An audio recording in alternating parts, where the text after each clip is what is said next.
Hi! In front of me is OPPO F23 and today I would like to show you how you can add password to Google Autofill.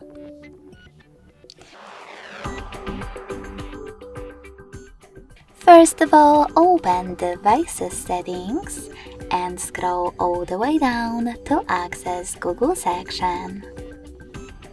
Now click on your Google account and select the preferable one, in my case this one.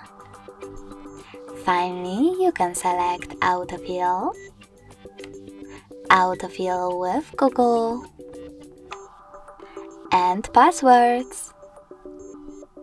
Now to add a new one, click on this plus next to Search Passwords, and at the top, enter site where you wish to use Autofill, or click on Select App and click on the chosen one, in my case Facebook.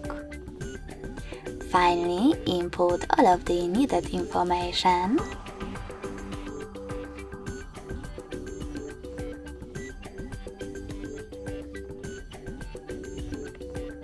Take some notes if you wish to. And save your password by hitting save at the top right corner. So when I do that, as you can see, my password was successfully added. Thanks so much for watching. If you enjoyed this video, don't forget to leave a like, comment and subscribe. Bye!